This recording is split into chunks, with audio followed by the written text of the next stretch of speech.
Didn't even tape any.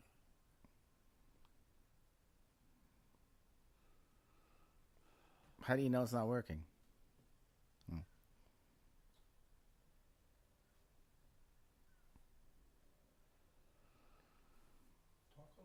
Hello, hello, hello. Please work. Lord, we put a lot of work, a lot of time in this. It's working now. Can we start? What did you do differently? Change this output. You know, maybe we shouldn't go live. Maybe we should. It's working. Hello, we are working. You guys are doing a great job. Wait, you're telling me that we're recording right now, live on the air? Oh, this is a fun one. Okay, welcome to the American Dreamer Show. And this is the 5th edition. The 4th one was a real hoot, and this one's going to be what's bigger than hoot? Hooter? I'm confused. Anyway, this is our Thanksgiving edition because it means a lot. I have a lot to be thankful for, and I know my crew, James Worley and John Casimiro, they're working hard, and I really appreciate the effort and good things their way. What I was talking about before, we didn't know if we were live, but we are live. Live from Tampa. And so the American Dreamer Show takes on the way of showing what things have done in our past and other people that have come into our lives that have made a difference, and they were American dreamers. And we can learn a lot from them. And, of course, my dad was the American dreamer that meant so much to me and so many of the people that he came in contact with in the lives that he's touched. So we're going to share on that. But I've sort of taken on this blog post, Joe's Lifelong Legacy. We have over 65 posts over 3.5 years, and I mentioned the first 45, 50 were excerpts from the book, American Dreamer, a look into the life of my father, Joe Baby. Who decides which excerpts go up on the... Is that... There are 3 of us. Okay. Me, myself, and I. Just curious. Okay. I mean, I try to pick out things that would be appropriate. Oh. So, like, if he says something about Thanksgiving, yes, you might find that, you might dig that up. And you were going to hear me digging that up. Okay. Digging that up. No. But first, I wanted to mention that each month I have a newsletter that's attached, affixed to Joe's Lifelong Legacy, and it worked for me.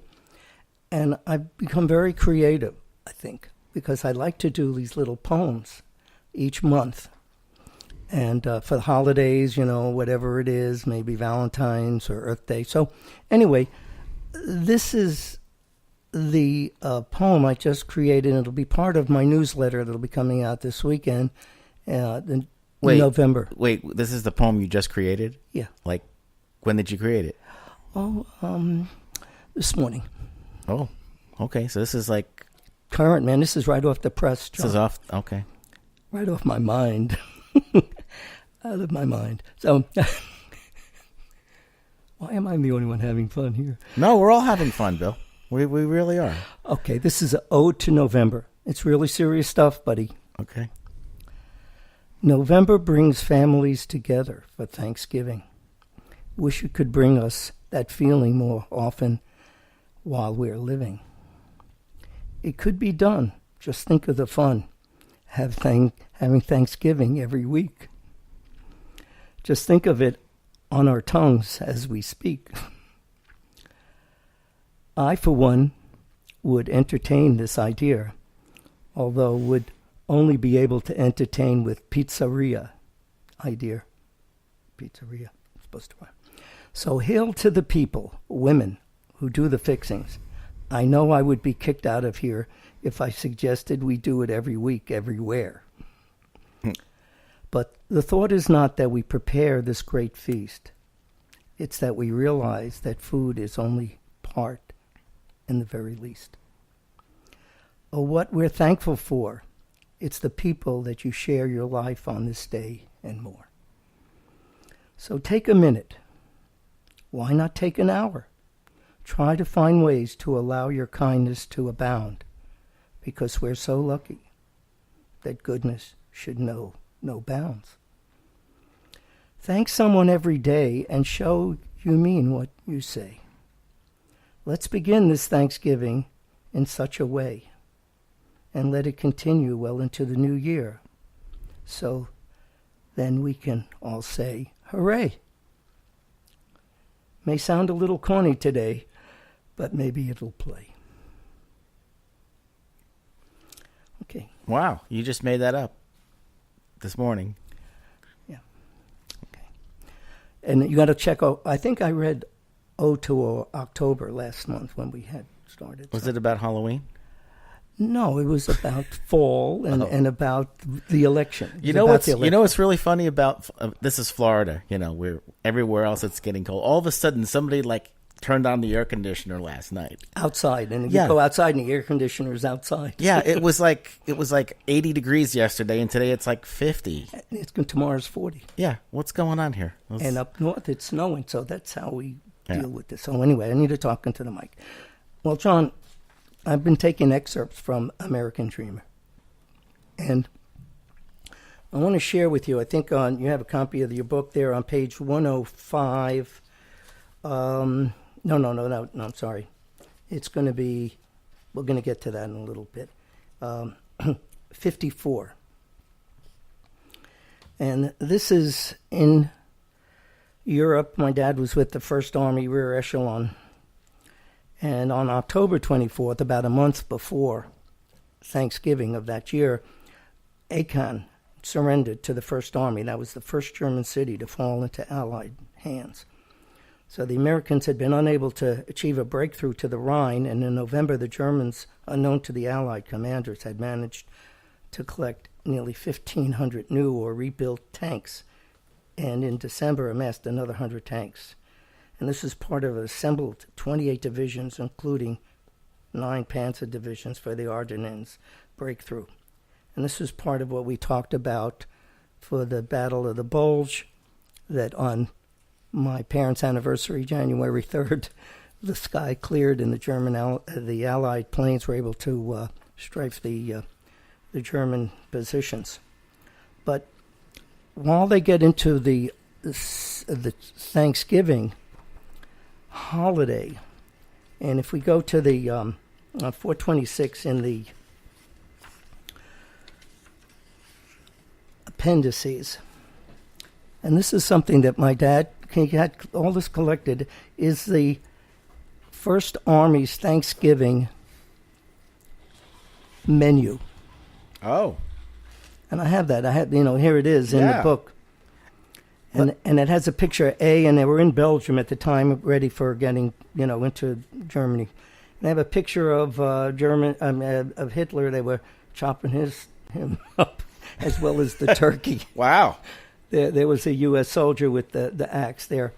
But, it's a nice, colorful menu. And if you see what it says, Headquarters Company, 1st U.S. Army, APO 230, Base Echelon, Thanksgiving dinner, November 23rd, 1944. Isn't it coincidental? Wow. Is that today? No. Next week will be the 22nd. Okay. So if we do our Friday show, it'll be the 23rd. Okay. And they had 3 choices of juice. They had tomato juice, fruit cocktail, consomme soup. Their main dinner was a roast turkey with giblet gravy, sage dressing. They had snow white potatoes, candied yams, early June peas, sweet corn, and of course, cranberry sauce. I wonder how many turkeys they had to make to feed an army. Unbelievable, huh? Right? Special. They really had to, this was part of the morale booster, because a month later, in the frozen tundra there in outside of in France in the Ardennes, the Germans tried to appease the soldiers that had to be away from their holidays, from their families, and they say it wouldn't be easy to give up. And that was that famous response that the Germans said, do that, give up. And the American general responded with that famous retort, nuts. They couldn't find what that meant. The German Wait, what? He responded to the German general Right. was nuts to give up, to surrender.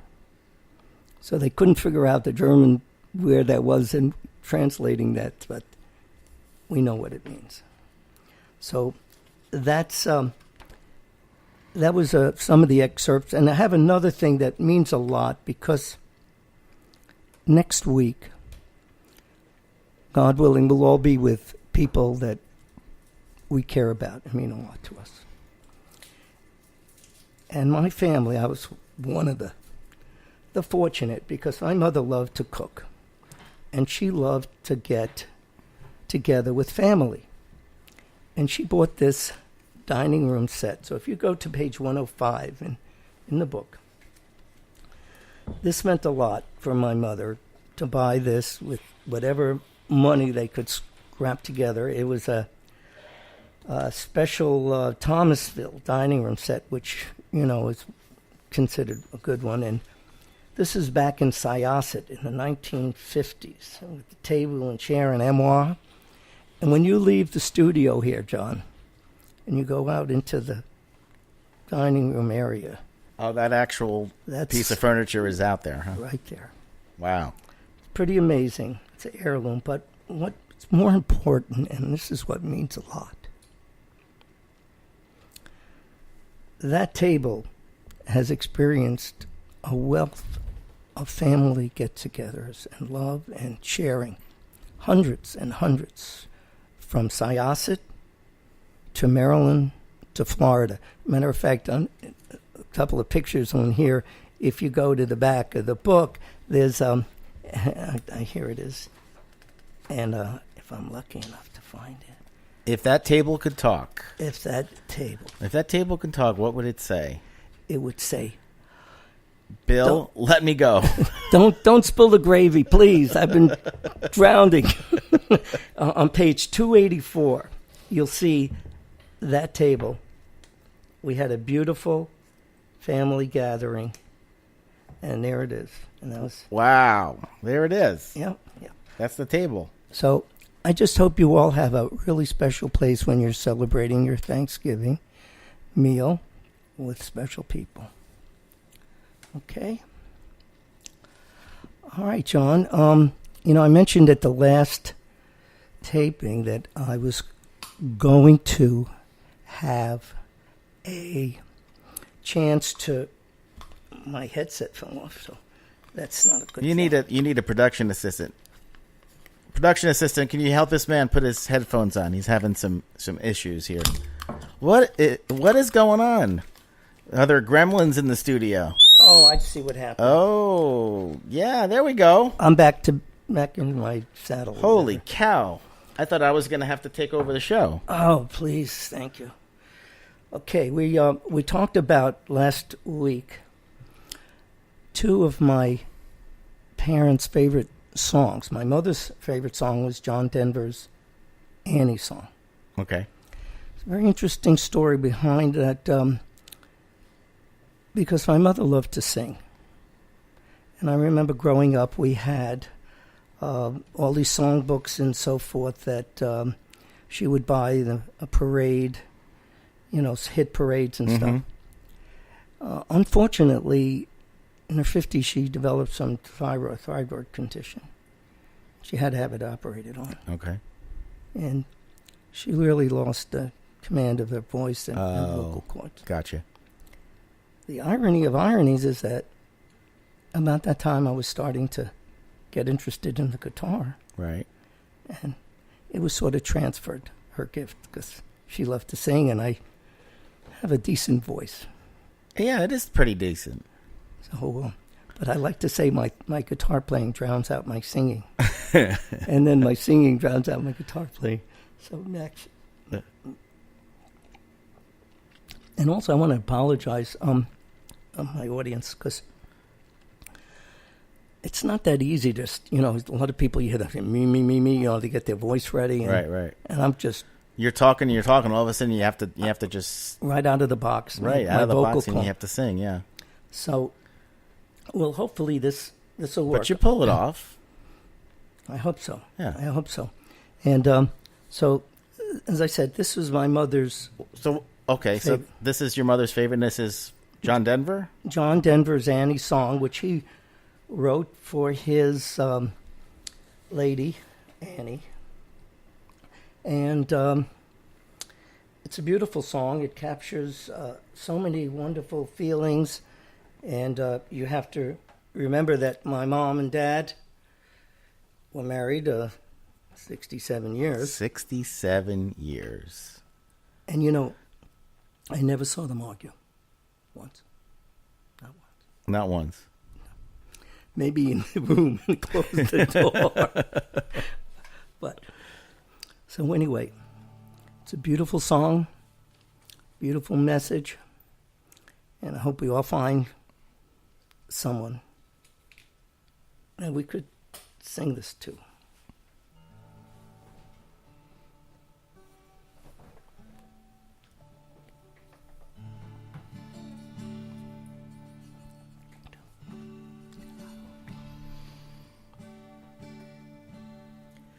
You fill up my senses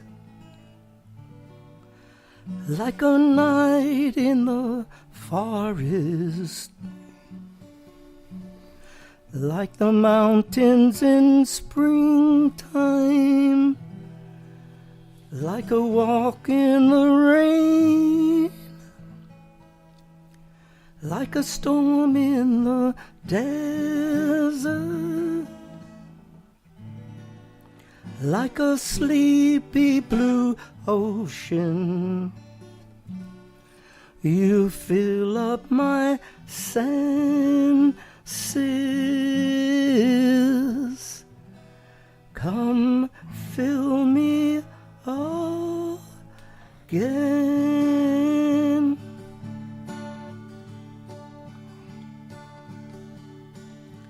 Come, let me love you. Let me give my life to you. Let me drown in your laughter. Let me die in your arms. Let me lay down beside you. Let me always be with you. Come, let me love you. Come, love me again.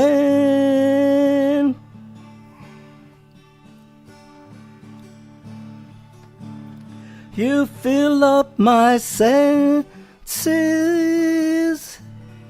like a night in the forest. Thank you. Like the mountains in springtime, like a walk in the rain, like a storm in the desert, like a sleepy blue ocean. You fill up my senses. Come fill me again.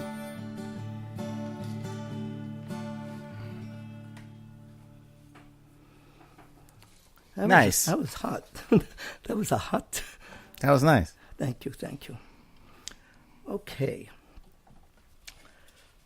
All right. So that was John Denver's. Annie's song. And do you know when that song was recorded? in the 70s. In the 70s. Yeah. In So- Colorado, In, in Denver. in Denver, even. Oh, I have a whole host. I have about 9 John Denver songbooks. Yeah.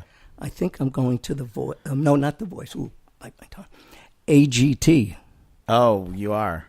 America's Got Talent. in December in Tampa at the convention center. My social media guru Dan Rooney has subjected me to that. We'll see. We'll see Okay. how that goes. All right. I'll see how that goes.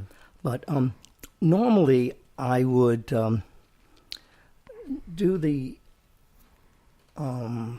quotes, inspirational quotes and sayings. But I wanted to get into the it worked for me. Oh, it worked for you. I've heard about you talk about this Yeah. That's every so often. I know. Yeah. And right now it's just so often because I'm going to talk about it. But this is a part of. I've been picking up on some of the highlights, and you've picked up on it also, but not necessarily in a chronological progression. Let me just get a little water here because my Well, throat. one of the things I know that worked for you, Bill, is you do push-ups every day. Every day. Well, when you get older, you alternate the push-ups with sit-ups because your Okay. back's, your back starts. Yeah. Yeah. But I do it, and that has been a godsend. And I will share. Okay, you get me off, John. When I was in Maryland, and I lived near a park, and I had a collie shepherd, beautiful. She was so wonderful. Her name was Happy. And she saw me get my socks on, my athletic socks.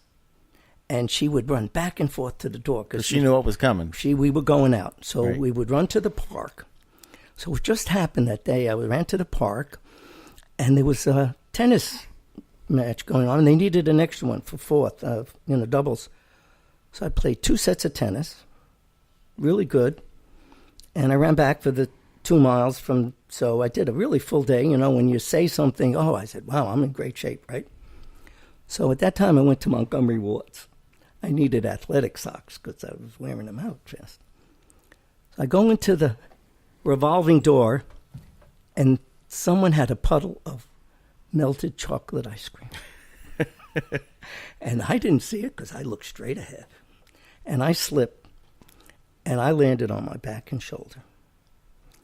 We have a Yiddish expression called kanahara. So, I said, I'm really doing good. I'm in great shape.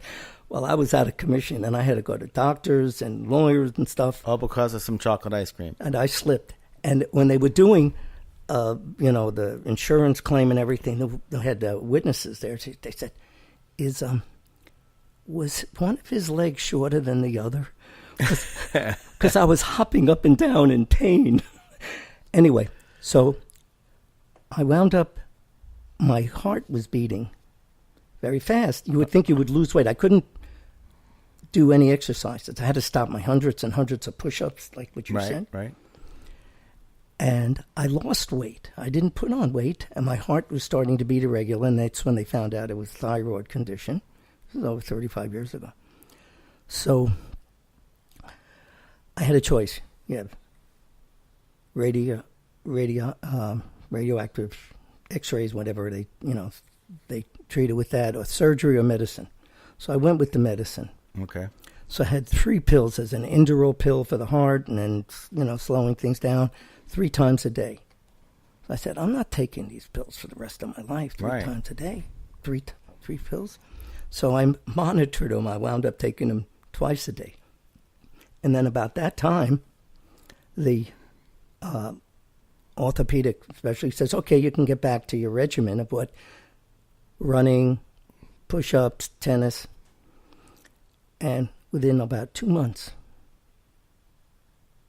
I was back. The doctor was going to put it in the Harvard Medical Journal because I was off the medication. Mm-hmm. So it was kind of like stress-induced, and I recommend this to anybody. This has worked for me. And I've been doing it. Stress will take care of a lot of dangerous things. It'll Oh, yeah. initiate. Yeah. And the fact that I couldn't exercise and get into my routine. No, that there's everybody. Well, I don't know about everybody, but there are people that say that certain things that they do relieve stress. And like for me, it's either swimming in the summer, and then now that the weather's turned, it's bicycling, and it works. That's what works for me. You know? And that whatever it does, keep at it, buddy. Yeah. 'Cause I want you around a long time, not just Well, I didn't ride for my the shows. I didn't ride my bike today, so I'm a little stressed. Well, take it out. Come over here next time. Bike over. Okay. Right. All right. So this is what I had written, but thanks for that entree there. So, as I said, I've been picking up some of the highlights, and not in a chronological progression, but I was gathering a head of steam, so to speak. And as I matured, in chapter 4 is this part of my leaving New York, Long Island, and it revolves about going to Washington, D.C., actually Maryland. So I transferred to the University of Maryland to complete my 4-year degree. Although my initial efforts were to becoming an engineer, my mother said if I built any bridges to let her know, because she wasn't going to be going on any of those bridges. So that sort of gave me a heads up. So I realized that was over my head, and the competition at the University of Maryland School of Engineering is one of the best in the country. Mm.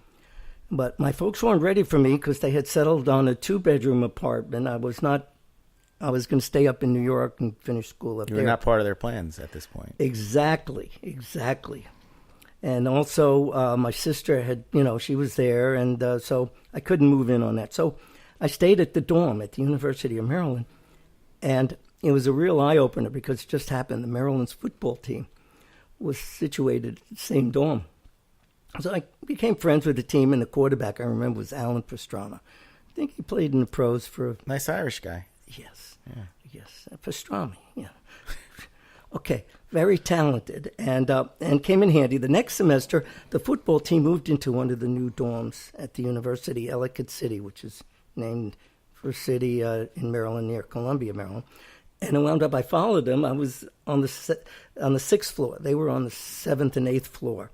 So I guess, I became sort of a pseudo football jock. You were like a mascot. Oh, thank you very much. And when I became, it reminded me when I was the starting halfback in JV, in high school, though.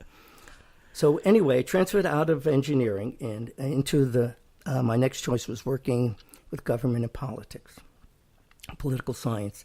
I transferred over, I made some friends. I got involved with one of the professors, Paris Glendenning. He was a mentor and had political aspirations of his own. And it was very convenient for him to have students to spend some of their class projects in political science and government elections and help on his campaign. So I became a friend and colleague on my own mind, and I was out there helping to get Paris Glendenning elected. And in the spring of 1967, I matriculated and took time from classes during the height of the Vietnam anti-war rallies, which rocked Route 1. That went through the College Park, University of Maryland. It was a site of some unrest and so forth. My academic year, in 1967, I was promoted into the School of Public Administration, Government, and Politics. And in the spring of 1967, I took a class that would have a great impact on my life. This class was entitled Congressional Legislative Behavior. And I, being so close to Washington, nation's capital, hey, it was like having a laboratory, experiments there. But nation's capital, literally Congress capital, and so forth. And after completing the semester, I felt very confident and knowledgeable. After writing a paper about legislative behavior, on the last week of classes, I decided to put together a makeshift resume, which really didn't amount to much. No. A makeshift resume? What do you mean? That it was partially well, embellished? How much? It was a little bit embellished? I was embarrassed. That was anyway. So, and I'll explain that. So, I went about going to get a position as a congressional intern. Okay. As you may know about the benefits of being an intern in Washington. But I could type. So I first ventured into the Maryland Congressional delegation on Capitol Hill and soon found out that it's political appointments. In fact, being so close to the nation capital, don't yawn, John. Anyway, Maryland really made it easier for people to come appointed, and it was part of this congressional intern syndrome. So I gave my pitch, and everybody in the congressional offices, the receptionists for the congressman or congresswoman, as the case may be, had made their appointments, and this political appointment was a plum. So you supported the congressman and they handed out who they would select. And that was duly noticed. So my next venture was to inquire within the state of New York's delegation, and schlepping around the Rayburn building and environs, getting pretty much the same response. Congressmen had made their appointments. However, when I knocked on the door to Congressman Leonard Farbstein's office, an unusual pause occurred. And the receptionist said, "Could I wait a minute?" I'd wait an hour. And I waited until the executive secretary came out. This woman would change my life, my dad's life, and my family's life. Mrs. Vaness was a stately, distinguished woman, and she asked me about my interest in the position as a congressional intern. I tried to remember that paper as much as I could and mentioned being at the University of Maryland, government and politics, program, political science, curriculum. I also said I'd taken classes on legislative behavior and had reported on it. Well, she tells me that the congressman already had made his congressional intern appointment. However, the June 1967 war in the Middle East was unfolding, and the intern had made a commitment to go to Israel and offer to help the state of Israel. What? The intern did this? Yes. Okay. So that left the position open. Ah. And I happened to be knocking. There you were. Yes. So I gave him my resume, and I included a rabbi here in Maryland, in New York. So I guess I was pulling for God to be on my side. So Did they check your yeah, preferences? My your references? My references, yeah. And lo and behold, the next week, I received my confirmation for the appointment. As I said, this would change my life from this point on. And I'm not belittling this. But also a baseball enthusiast, this expression especially rang true. If you don't swing, you don't hit. That's true. And so... Who said that, Yogi Berra? Yeah. And he did a lot of hitting and a lot of swinging. So, but this is what I'm saying. It worked for me. Well, my folks weren't too happy that I took time away from my studies to go down to Capitol Hill and try to get a job, that the odds were not in my favor. But this opportunity would have such a repercussion to my life that I wouldn't have thought those doing a critical analysis might have said, well, bro, you should have been more successful. You should have accomplished more things with this opportunity. Well, what happened that summer of 67, was that I was writing speeches and helping legislative initiatives. And I was going to a lot of functions and hearings, congressional hearings, where everyone, there was a lot of, information literally transformed me, and I learned about things, a lot of things. This was a summer of love, wasn't it? I loved being a congressional Summer intern. of 67, wasn't that the summer of love? I don't know. Well, in San Francisco, maybe. Yeah. And in You were in Woodstock. No, 69 was... Okay. 69 was... That Woodstock. was it. Yeah. I'm glad you mentioned that. Okay. So in this environment on Capitol Hill and the government, liquor flowed freely. And you had every opportunity. As I was 21, if I had taken a drink every opportunity it would offer me, I would have succumbed to some of the problems that you see about and hear about with the affluent, not so affluent people, and like even the Justice of the Peace or even Supreme Court Justice. As I said, I learned to refrain from that. I guess it wasn't in my genes that I needed to. Well, one of the highlights, because we need to wrap this up, one of the highlights, this once-in-a-lifetime experience was I was assigned to help draft a letter, and I actually helped draft a letter for the Congressional Record. It was about Captive Nations Week, which I felt very important. We were fighting and dealing with the Russian bloc. So what else is new? The Russians. Yes, so I wrote this letter, and the congressman liked it. Matter of fact, I used unalienable rights, and we printed it. and it's still there. I got to find it somewhere in the congressional record. But one of the things that happened was, and this really made a big difference, I had a chance to meet Robert Kennedy because he addressed the interns, but I had scheduled one of the events for the interns was an Oscar-winning documentary a year from today. That's for VISTA, Volunteers in Service to America, like the Peace Corps for domestic issues. It was narrated by Paul Newman, and I was riveted by it.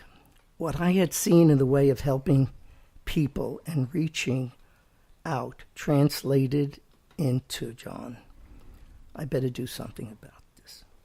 Right. Well, I returned to the campus at the University of Maryland, and there was a fledgling organization called PACE, People Active in Community Effort.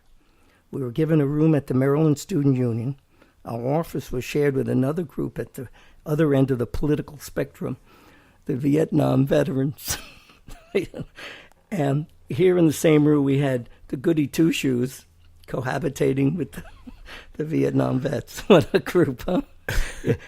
But I'm going to share something because it made such a difference. And there was a barrage of anti-war rallies, but, we didn't get too much. But I met one of the fellows there, that Bill Rankins, who I shared, who was in the office, and he was an Army vet, and he would become a very, very, very dear friend of our family, and I'm still in contact with him. It's a very important part of me. And the other part of the equation that would have a great impact on my life was one of the activities that intern functions was to attend a gathering at what would become a prominent Washington landmark, John. This is the Watergate. And I met with the Democratic officials and at the DNC and the Democratic Committee, and this opened up a whole new vista for me, because when the summer came to an end, I had finished my internship. I thanked the Congressman Farbstein, and I was on my way to doing other things. So the fall semester opened in 1967, and there was always the element of the rallies. I became executive director of PACE, and we received a lot of support from the administration at the college and university level. We had, John, over 200 students that had signed up. They were tutoring and working in the inner city and outlying areas and neighborhoods. And it was a challenging undertaking, scheduling classes to go into the inner city, Washington, D.C., twice a week, while I had this part-time job at the Democratic National Committee radio department at the Watergate, the infamous Watergate. Little did I know what was in store. Damn, you were going in all kinds of different directions. Well, that's By the way, the 67 was the summer of love. Okay. I Googled it. All right. All right. I'm glad because... Continue. All right. So 2 or 3 times a week, I would venture into downtown Washington on the Metro bus and work at the radio department at the DNC. We had all the recorded statements from the congressmen that would go out each day and to the radio stations in their district. It was pretty fascinating. That's how I got into media and stuff. And we set up the feeds at least once a week, and it was a nice experience. And I met some really wonderful people that I'll get into a little bit later because we're really running down. Hopefully not too much later. Yeah, no, I'm on another time. But anyway, what happened at this one time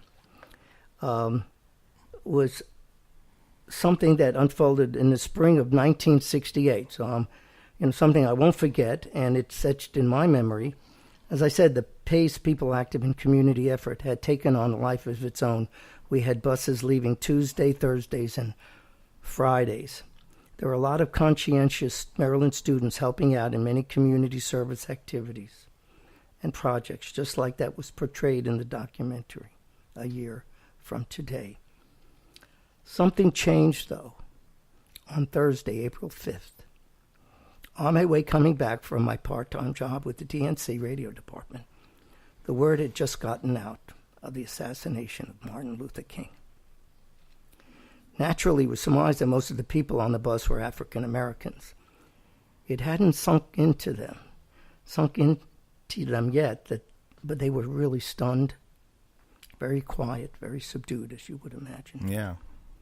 When I got back to the campus and went over to the student union, I had to make a decision as the director of PACE. What should I do about that evening that would live in infamy in the days that followed? The students wanted to go and be there with their families. They'd become attached to these kids in their homes. So we went down with them to Lincoln Heights neighborhood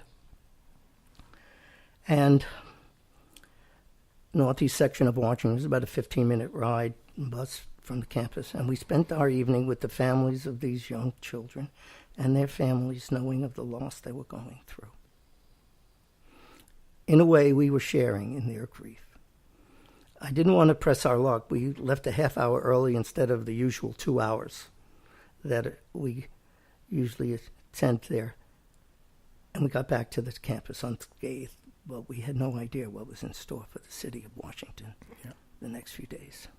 The riots and the looting.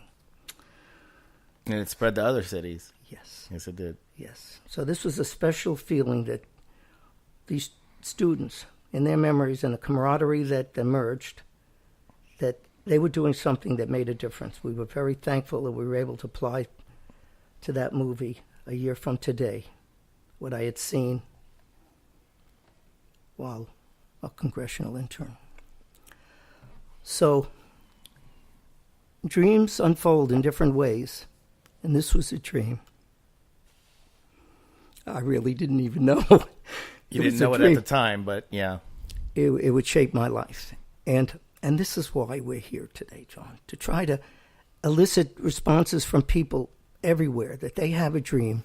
Follow your dream wherever it may take you. You don't want to have any regrets. No, you do the best you can. I wish I can do some of the inspirational quotes, but we are really running out of time. And I think that the message here today was enough, or we can work on it. So what is your preference? Are we going to have a show next week, or do you guys want to do something on Friday? What's your... I don't know. We'll have to discuss that off the air. Okay. All right. That sounds pretty intriguing. How's that for a cliffhanger? Ooh. Okay. So I want to wish everybody a real blessed and special Thanksgiving with you and yours. And we'll be thinking about you, because we know you're part of us here right now. It's too late to turn back. And so Bill Cephakar and John Casimiro and James Worley, we thank you for your support and interest. And we're going to sign off now. But keep smiling, keep shining. And we'll be there. Thanks again, and go forth and prosper. And thanks for your help.